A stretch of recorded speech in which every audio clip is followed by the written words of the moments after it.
беа поднесени предлог законски измени, односно примарно беше воведена една иницијатива за заедничко родителство по развод. Нешто што според поднесувачите на оваа иницијатива беше од исклучително и од исклучително значење за доброто на децата.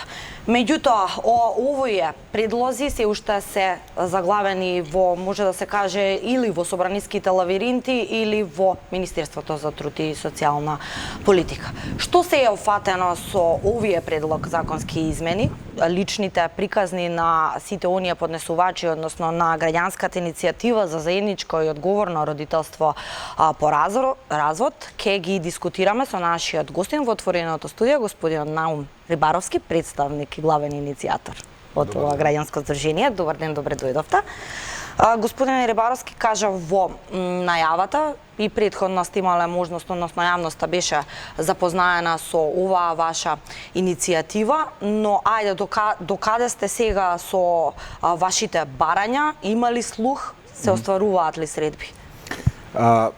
Пред некој месец кога гостува вашата телевизија, спомнав што се случува, кои документи ние ги подготвуваме. Тоа се предлог измени во Законот за семејство, како и подзаконски акти, односно правилник за определување на родителски планови, односно правилник за определување на видувања и правилник за определување на алиментација. Сега тие документи ги спремивме, подготвени се, поднесени се на разгледување и во Министерство за труд и социјална политика, а веќе се остварени и иницијални контакти во Собранието на Република Македонија. Сепак не можам да кажам дека има некое поместување, до сега не бевме повикани ни на дискусија во Министерство за труд и социјална политика, додека во парламентот е малку поинаква ситуацијата. Пратениците кои што се инволвирани во оваа тема изразуваат вербална поддршка дека ова треба да се реши, дека е нешто што ќе биде од голем бенефит за сите, меѓутоа досега нема позначени активности.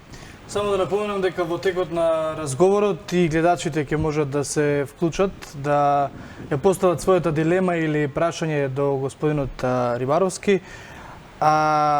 Моето прашање е со оглед на тоа што се уште, ако минатата година имаше дискусија, јавна расправа во Собранието, сега тоа треба да се преточи во некој вид на закон кој што вие велите го имате, нели, формирано.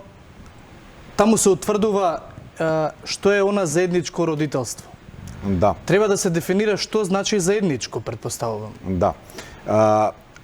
На тоа треба да предстои некаква си експертска анализа што е заедничко или тоа е веќе образложено со вашиот предлог? Во многу земји веќе постои заедничкото родителство и не е тоа нешто што е, да речеме, некоја растеглива категорија, се знае како е дефинирано. И тоа ние го ставивме во нашите предлог законски измени. Имено во тие измени кои што ги предлагаме, постои, дефиниравме што е самостојно, а што е заедничко вршење родителско право, и тоа во правна и во физичка смисла. Во правна смисла се подразбира кој ги донесува одлуките, најбитните одлуки за детето, а во физичка смисла, што е особено битно за нас што сме сите во според досегашниот закон тоа е најчесто од случаите треба согласност и од двајцата родители. Да, во досегашниот закон не постои никакво заедничко родителство, значи дури ако двајцата се согласат, на хартија не постои заедничко родителство. А ако одиме чекор понатаму, да предвидиме заедничко родителство само по договор помеѓу двајца родители, не сме правиле ништо. Такви законски решенија постојат во земјите во нашето окружување. Ситуацијата е апсолутно иста како кај нас. Она што ние го предлагаме е заедничко родителство по сила на закон, односно заедничко родителство кое што ќе важи за сите родители, освен за исклучителни ситуации кои што ние ги ставивме во еден член од новиот закон, односно тоа се однесува на родители кои што или не сакаат да вршат заедничко родителство, или не можат, или не се подобни во смисол да се, не знам, осудени насилници, зависници, психички болни и така натаму. Меѓутоа во глобала сите родители и покрај разводот голем дел од нив остануваат заинтересирани за детето, се подобни да го вршат родителското право и таа реалност треба да се призна и во законот. Тоа е оно што ние го ставивме во нашите законски во предлог законските измени. Оно што сакам да го нагласам е дека во нашите предлог законски измени првпат ставаме квантификација што е тоа заедничко родителство, односно тоа е ситуација кога секој од родителите поминува барем 120 до 180 дена во годината со детето. Да. Тоа е многу битно затоа што во сегашнава ситуација кога не се регулира никако видувањата, дури и ако родителите не се согласни на заедничко родителство, нема никаде, не пишува што е тоа. Така да едниот родител може да си го присвои правото. Да, има тоа во глобала и се случува, видите, значи во сегашнава ситуација едниот родител по сила на закон е примарен родител, а вториот родител секундарен родител. Сега, од волјата на примарниот родител зависи колку секундарниот родител ќе биде вклучен во одгледувањето на детето, што е малку апсурдно да се остава на добра волја на поединци да се регулира ваква битна материја. Од друга страна нема начин никако како да му се наложи, да речеме, на примарниот родител во случај. Судски, да, меѓутоа пак е по своја волја колку ги... Да, значи не само што нема начин да се наложи, туку државата во сегашна ситуација допринесува да постои сегрегација помеѓу родителите. Во која смисла, господине Рибаровски? Ако родителите не се договорат како ќе се остварува видување со децата, решаваат центри за социјални работи. Центри за социјални работи донесуваат мање више исти одлуки 40-50 години уназад и е многу познато какви ќе бидат одлуките. Сакате да кажете дека по дефолт се одлучува без да се разгледа секој посебен случај, или? Се разгледа секој посебен случај, меѓутоа решенијата се исти, да речеме, многу слични едни на други. Ако се помали децата до 3-4 години, вториот родител добива 2 до 3 ноќевања на децата во својот дом. Ако се децата нешто поголеми, добиваш до максимум 5-6 дена ноќевање во својот дом. Во принцип се оди на тоа секој втор викенд да се гледат децата, со тоа што е различно дефинирано што е викенд. Значи за некој тоа е само 24 сати, за некој е цел викенд од петок до понеделник. И измеѓу има 1 до 2 гледања од по неколку сати. Тоа се типичните решенија кои што се донесуваат во моментов. Господине Рибаровски, има ли утврдено, сега не знам во вашиот текст, која е она можеби измена и возраст која што ја предлагате, на која што детето би можело само да одлучува, да не е 18 години? Она што ние го предлагаме... Децата, верувам дека пред 18 години созреваат и знаат на која страна сакат да... За овие законски измени се консултиравме со стручни лица од разни институции и превладува ставот дека децата до 3 годишна возраст од прилика треба да се повеќе со мајката заради биолошки причини. Меѓутоа после тоа до предшколска возраст, значи постепено треба да се израмнуваат видувањата за да детето кога ќе тргне во школа, кога се уствари главните обврски околу детето, обврските бидат што е можно порамноправно поделени. Во однос на ова што ме прашувате дали детето треба да се праша, немаме конкретно ставено таква одредба во нашите законски измени, меѓутоа тоа го воведуваме на индиректен начин. Прво воведуваме, значи, барање да секоја двојка која што сите родители кои што ќе влезат во развод да мора да се обратат во одредено советувалиште. Постои ваква, да речем, помирителна постапка во центри за социјална работа во моментов, меѓутоа таа е проформа. Обично све се завршува со едно гледање, не сака да се смирите, не сака да толку е. Нема кој да ги посоветува родителите дека е од бенефит за сите да децата бидат одгледани од двајцата родители, да обврските бидат што е можно поеднакво поделени. Ова го спроведува, да речеме, со поголем успех тие советувалишта што се моментално надвор од система. Значи, ако двајцата родители доброволно се согласат да одат, тогаш е можно да се постигне некаков напредок. Меѓутоа, ако не се согласат родителите, нема кој да им помогне. И она што ние го викаме задолжително да мора да се оди на советувалиште. Прво, да се направи напор да се помират ако може. Второ, ако не може да се помират, барем да се постигне договор како ќе се гледа детето. Пошто најдобро е за детето да родителите се договорат. И трето, ако родителите никако не може да се договорат, тогаш центри за социјална работа да донесуваат решенија, меѓутоа донесуваат решенија во склад со принципите на заедничко родителство. Да, и врз база на анализа на она што се надеваме дека ако поминат овие законски измени ќе им олесниме доста на центри за социјална работа, овој правилник што го спомнав за определување на родителски планови, односно правилник за видување. Центриве во последните 5-6 години нема таков правилник. Значи нема никаков подзаконски акт како се регулираат видувањата и све останува нека пракса останата од некогаш. Во овој правилник ние практично ги предвидовме сите ситуации како треба да се регулираат видувањата и како центрите да определуваат решенија кои што во голема мера ќе бидат во интерес на децата. При изготвување на овој правилник се водевме од правилниците кои што постојат во Соединените американски држави, во различни држави таму. Тие се најсовремени, најсеопфатни правилници и плюс значи направивме некои измени и ги прилагодивме нели на нашите услови. Господин Рибаровски, секој нели има различна лична или приватна причина и приказна. Меѓутоа, и претходно неколку пати сте изјавували колку е тоа важно, дека со сега како што е поставен законот за семејство и се ова што разговараме како е регулирано, на некој начин по дефолт доделувањето на детето на еден родител, од друга страна па предизвикува отуѓување на сметка на другиот. Видите, отуѓувањето настанува како сплет на различни околности. Значи, прво... Од вашите искуства, најчести се ваквите примери да доаѓа до отуѓување на детето? Видите, за отуѓување на детето потребни се повеќе фактори. Првиот фактор и основен е, значи, ова што го имаме сега, неравномерно видување на детето. Вториот фактор е треба да имаш злонамерен примарен родител. Значи, примарен родител кој што ќе допринесе да детето се отуѓи од вториот родител. Со тенденција. Со тенденција, да. И за да тоа се случи, значи, практично треба да биде влијано на детето систематски. Сега, и во услови на заедничко родителство може да имаме, нели, злонамерен родител, само работата е што тогаш времето е многу порамномерно поделено, така што тие обиди за отуѓување во пракса многу потешко ќе успеат затоа што детето само може да се увери дали вториот родител е таков каков што е кажано или не. Практично детето само ќе може да процени, да си донесе слика за родителите. Имаме гледач на линија, да му отстапиме простор. Добар ден, и повелете во програмата. Очигледно се исклучил гледачот. Во ред остануваат отворени телефонските линии, секако имате време да се јавите. Да, она што ги охрабруваме гледачите, секако е доколку имаат свој пример, своје искуство како да се надминат разликите, слободно можат да го споделат. За телефонот сте анонимен, се слуша вашиот глас, меѓутоа можеби можете да придонесете за други луѓе кои што се нашле во таква ситуација. На кој начин се одредува економскиот дел во поделбата на...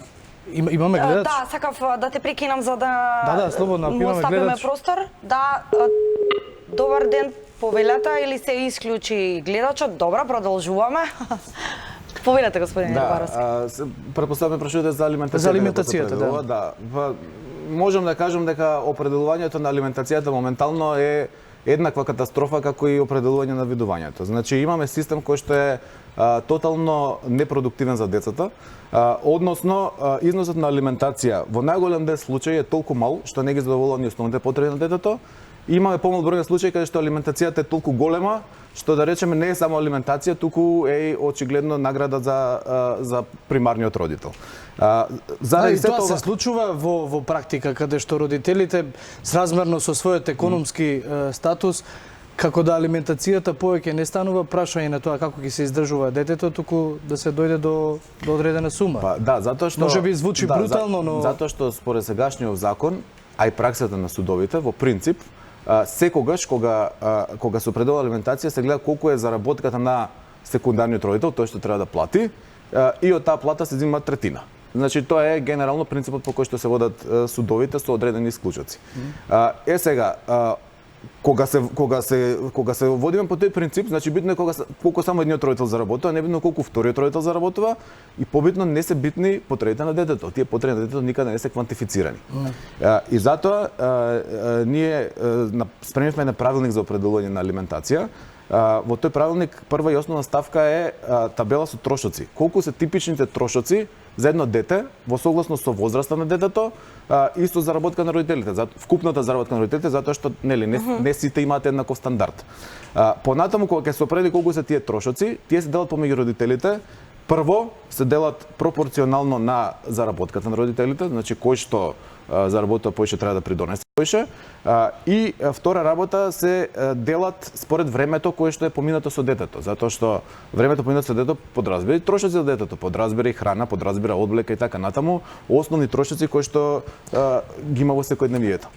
Доколку имаме гледач на линија да го вклучиме? Не, немаме сепак. Само овде сакав да ве прекинам за момент со оглед на тоа што велите кој заработува повеќе, тој треба да пружи повеќе, што логично се наметнува како такво, но што ако се јави дупка во законот каде што можеби едниот од родителите го изгуби своето работно место, а законот веќе предвидел дека дел од средствата кои што ги заработувал до сега треба да идат во алиментација. Сега, тоа што ние го предлагаме со сите овие параметри што ги спомнав, практично се воведува и динамизам на алиментацијата. Алиментацијата веќе никогаш нема да биде една секогаш дадена. Алиментацијата се менува во зависност од потребите на децата, односно нивната возраст, но се менува и во зависност од тоа колку родителите заработуваат. Практично она што ние го введуваме како законска обврска е да судот еднаш годишно прави проверка на овие параметри за да се утврди дали треба да се промени алиментацијата или да остане иста. Овие сите работи што ги спомнав можеби делуваат сложено, толку фактори да ги ставиш во една калкулација, меѓутоа затоа ние спремивме и модел во Excel кој што практично ги симплифицира сите овие работи. Се што треба да се направи е да се внесат 3-4 бројки секоја година и практично излегува калкулацијата кој родител треба да плати и колку треба да плати. Добро, постојат и физички даночни пријави, така што се гледат и примањата. Да, за примањата помал проблем работа е како да се определат потребите на децата и како тие потреби да се поделат помеѓу родителите. Тоа е проблем што ние се обидуваме да го решиме со овој правилник за алиментација. И се надевам дека сега ќе оствариме контакт со гледачот. Добар ден, повелата. Ало, добар ден. Добар ден, одлично ве слушаме, повелата.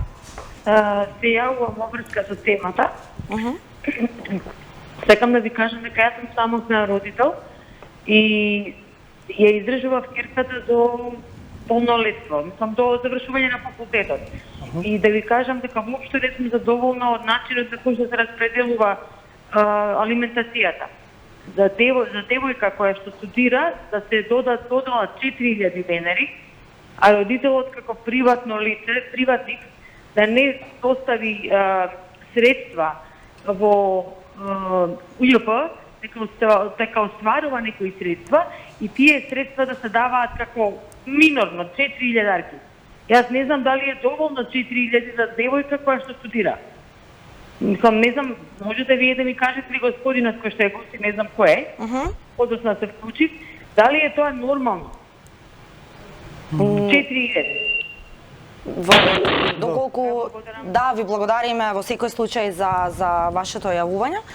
Повторно влегува во таа динамика на Да, тоа е веројатно алиментација определена некогаш, овако кога детето било помало, или е определена врз база на, да речеме, колку се пријавени приходите од едниот родител.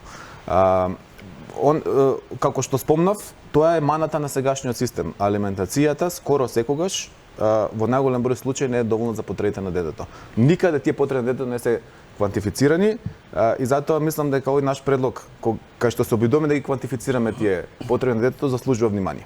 Да. Да, што е со господин Рибаровски со оние моменти кога де факто сега кои вие сте запознаени и се вклучени во вашите предлог законски измени, со кога има случаи на лажно пријавување, да речеме, од едниот родител без разлика дали за педофилија, насилство, се со цел таа тенденција што ја зборувавме претходно, за да му се наштети на другиот родител. Како ви е предвидено, односно што содржи вашата иницијатива во овој однос да се презема?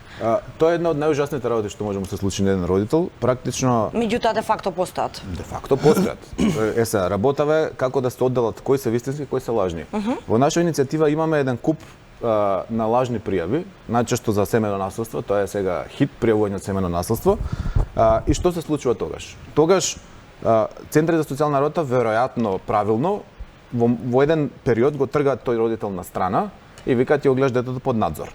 Меѓутоа таа постапка додека се докаже дали има или нема насилство трае толку долго, трае со години, така што тој родител завршува да го гледа тоа дете под надзор со години и кога ќе престане да го гледа тоа дете, значи под надзор, веќе центри за социјална работа викаат таа толку години го гледаше минимално, тоа е да речеме неколку сати месечно, сега не можеш да оствариш поголеми видувања.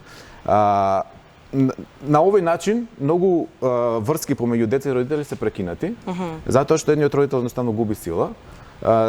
Се концентрира на тоа да се го исчисти обрзо, да докаже дека нема ништо, додека го заврши тоа, односот со детето е прекинат. Заради тоа сметаме дека оваа појава треба да се санкционира строго.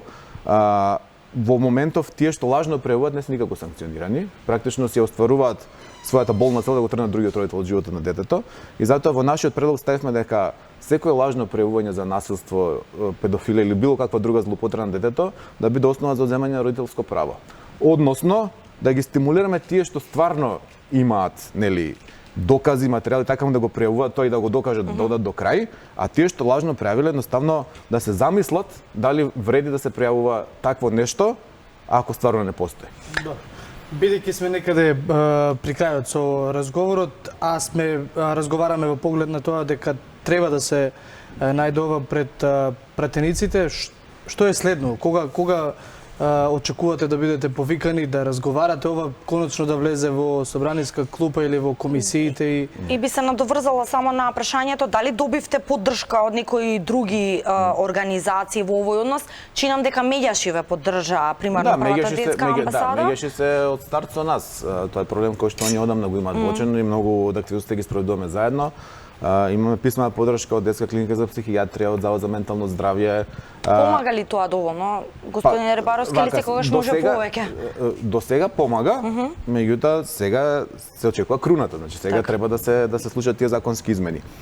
Во собранието кога и лани кога бевме на расправата, па и сега кога дискутираме, постои поддршка од сите партии. Тоа е многу битно затоа што и ние така очекуваме. Ова е проблем кој што ги мачи сите. Ова не е партиска работа и не очекуваме партиите тука да се препукуваат. Очекуваме сите, нели, да гласат за овие законски измени. Меѓутоа се знае кој треба да ја покрене иницијативата, тоа е парламентарното мнозинство. Нас малце не чуди што до сега не реагираат, затоа што во изборната програма на владачката партија ставено е ова, воведување на заедничко родителство по развод. Ние со нашата работа практично им овозможуваме тоа да го направат брзо и ефикасно. Најголем дел од работа е завршено, нели, напишани се документите, треба нормално да се седне, да се прочита, да се дискутира. Меѓутоа треба да постои очигледно волја тоа да се направи. Ова, иако е тепих е проблем кој што долги години го буткавме под тепих, во суштина е нешто што треба да е битно и за политичарите, затоа што на тие луѓе што не ги гледаат своите деца, внуци, тоа има многу побитно, тоа има секојдневен проблем. Не им се толку битни ни пензиите, ни платите, ни името, ни ништо не е толку битно, како тоа да си ги гледаш децата. Состојба на детето, Да. Добро, тука некаде го завршуваме разговорот. Ви благодариме што бевте во студиото. Се надеваме дека ова иницијатива ќе се најде што поскоро таму каде што треба да се најде, бидејќи како што самиот рековте, на детето не му се важни никакви материјални добра, важно му е пред се да ги има и двајцата родители, доколку тоа е секако можно и изводливо. Така е, да. Ви благодариме уште еднаш, а ние полека но сигурно го заокружуваме овој последен блок, бар делот со мене и со колегата Чаловски. Секако останете со 1 ТВ, за кратко стартува забавниот дел и ви посакуваме убав викенд.